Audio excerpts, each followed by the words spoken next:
All right, shalom, shalom. First and foremost, I want to give all praise and honor and glory unto Yahweh by Shem Shai by Shem Hawakabadash. I want to give double honors to the apostles of Great Millstone who move on teach well. And I want to say shalom to the hopeful elect. All right, it's your brother Karat is back with another lesson. All right. And I'm going to start off by reading this. This is Jeremiah 51:7. Babylon has been a golden cup in Yahweh's hand that made all the earth drunken. The nations,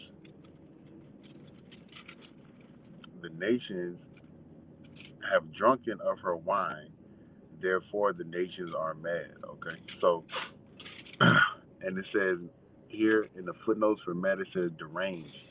Okay, so what did Babylon do to these other nations to make them mad? What did Babylon do to these other nations to make them deranged? Okay, we're gonna go into that word mad in the blue letter.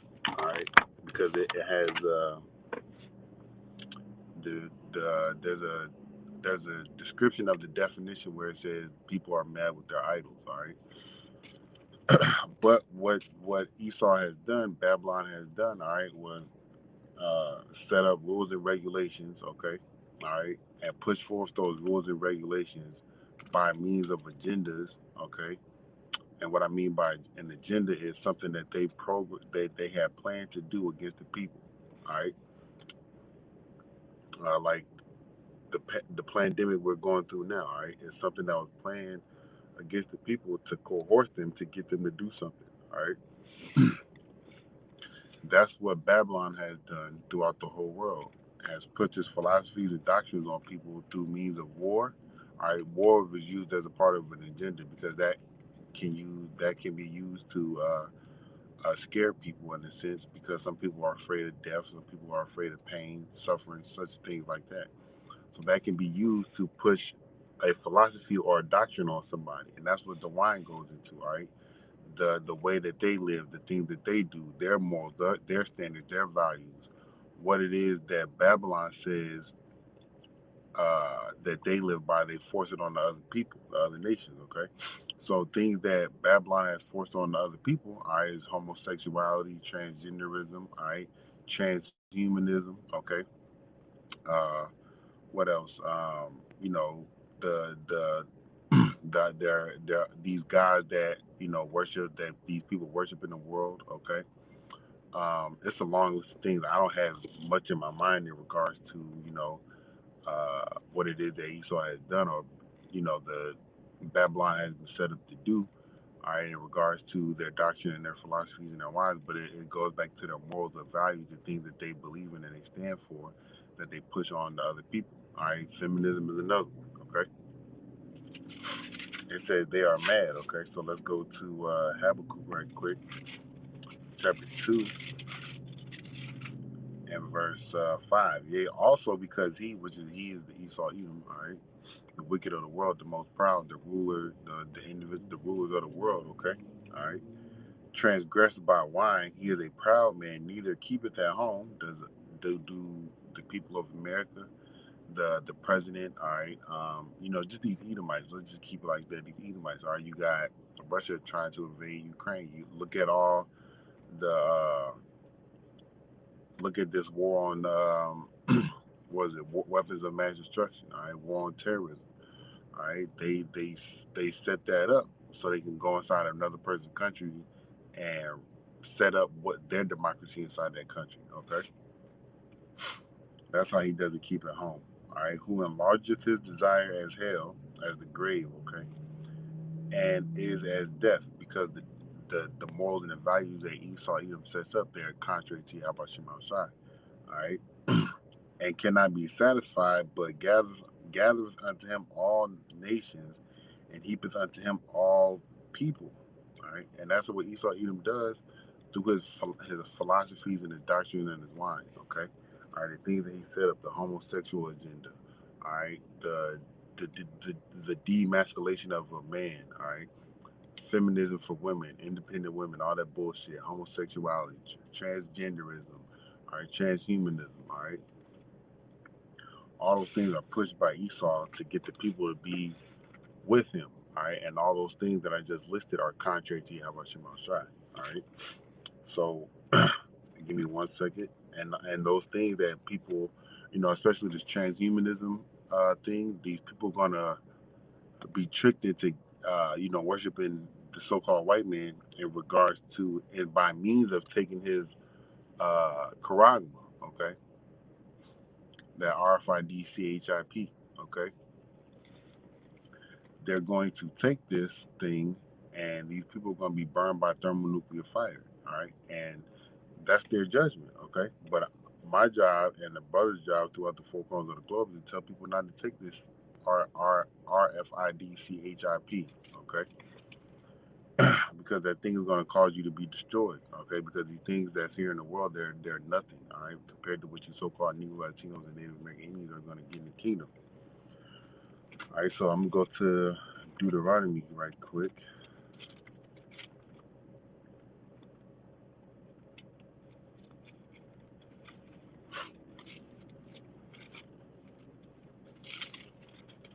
This is Deuteronomy chapter 5. Yep, Deuteronomy chapter 5 and verse 7.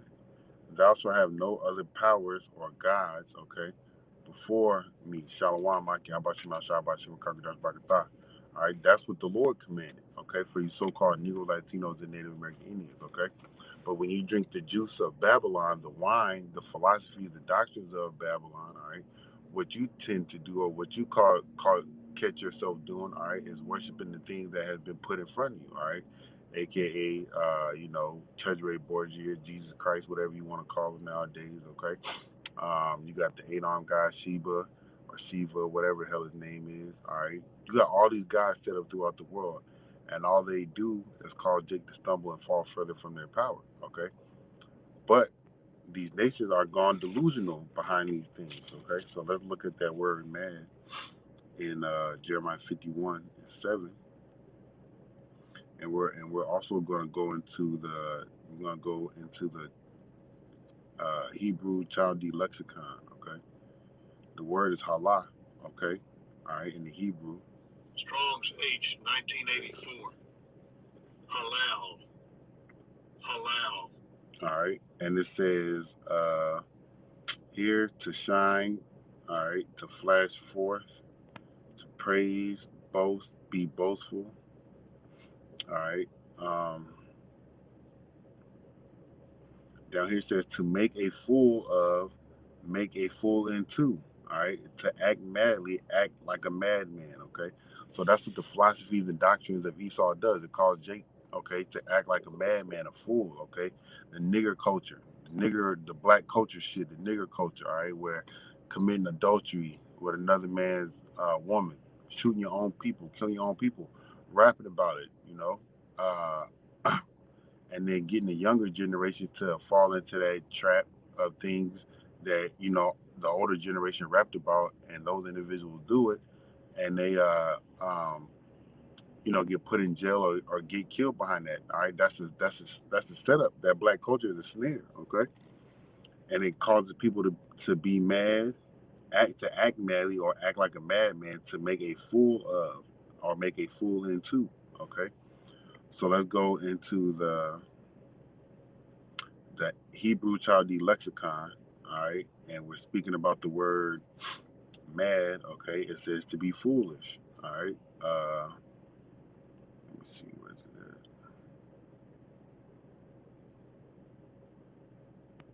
All right, it says to be mad, to be foolish, all right, and it says right here, it says the chariots are mad, they are driven impetuously, all right. That's just speaking about how somebody's driving it, like a fool, okay. All right, it says used in a pregnant sense, they madly confide in idols, and that's what people do, man. They madly confide in their idols, man. All right, to confide in something is to trust in it. All right, but when you trust in the Lord, you do your best to keep His ways. All right, just like when you trust in what somebody says, or what somebody you trust in somebody and you do what they ask you to do, that further shows that you trust in them. So when Jake is surrounded by these idols, all right, and they go into these churches and they hear what pastor had to say or whomever, is that, so-called religious leader or so-called spiritual leader, they do what it is that they command them to do, all right, in the name of their idol, and that shows that they confide in their idol, they trust in their idol, all right, or they trust in the individual that's speaking for that idol, okay, but the idol can't do anything for you, all right. Let's see.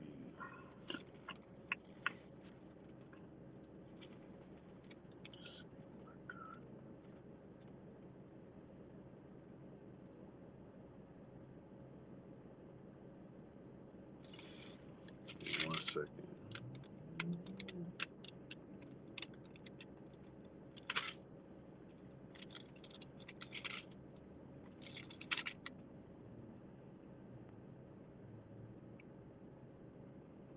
Oh yeah, I was gonna get Isaiah.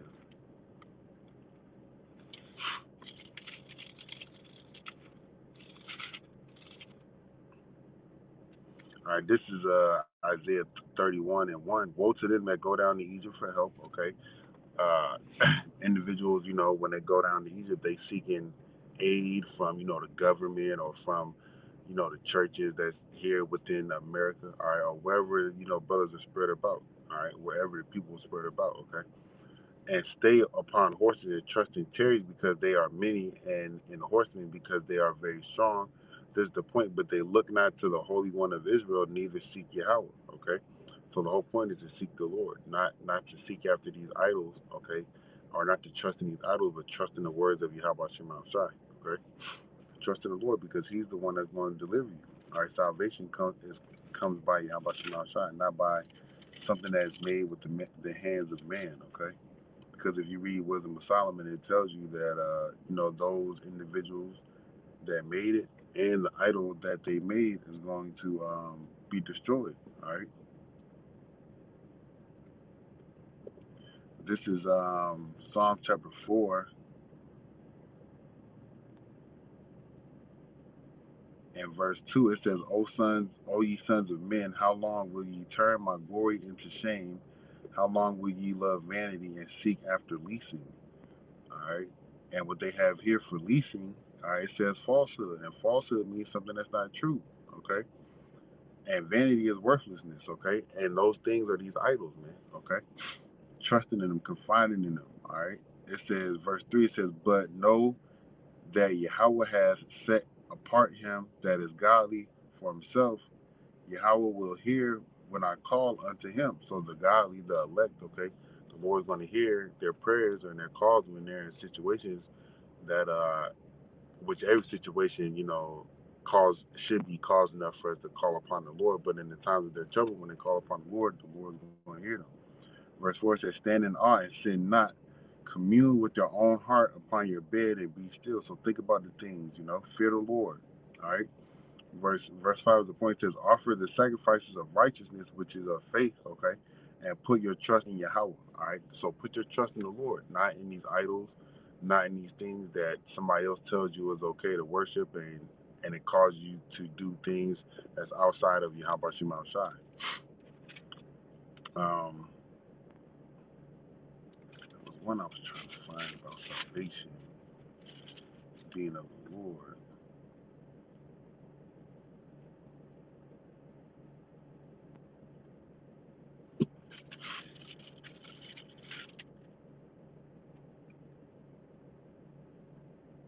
Damn, I can't find that precept.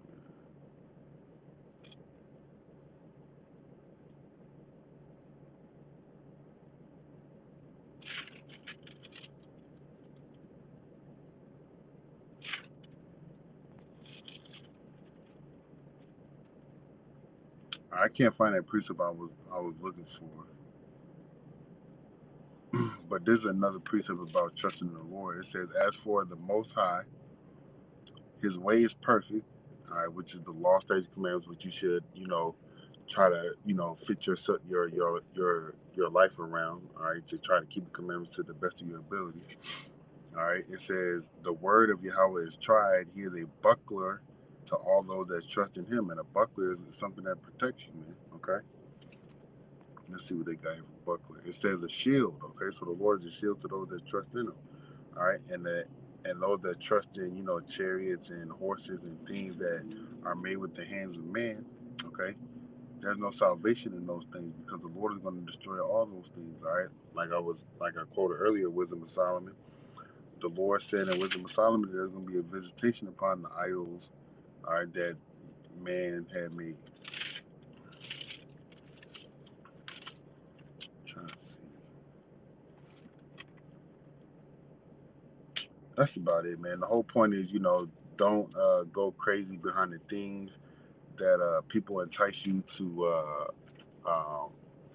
worship and idolize. The only thing you should be worshiping is the Lord, and you worship the Lord by serving the Lord by doing the things that He asks you to do. All right, to have faith, most importantly, is what He asks you to have faith in Him, no matter what it is that you may see. All right, and showing forth your faith in the Lord is not requires you to not worship idols. Okay, so don't idol worship, man. Even though it's being pushed on a large scale on TV, in your neighborhoods, when you're walking up and down the street, or even when you're driving through your neighborhoods or driving through your city. All right, you got these churches everywhere, these mosques, these these temples made with hands. Okay, they're going to be destroyed along with their idols, man. So don't idol worship. Don't fall for the trap. Don't take the chip. Okay, that's coming. All right, and stay strong and faithful to the Lord, and pray for more faith, man. All right, pray for more confidence in the Lord. All right, because the Lord is coming, man, and everything that He had wrote in the scripture, they're going to come to pass. The Lord will use edified. I want to give all praise and honor and glory unto you. How about Shem Shai, about Shem Habakakadash? I want to give double honors to the apostles of Great Millstone, who we will teach well. And I want to say shalom to the Ophel, like Kwame Asherah, and Mawaf Shalom.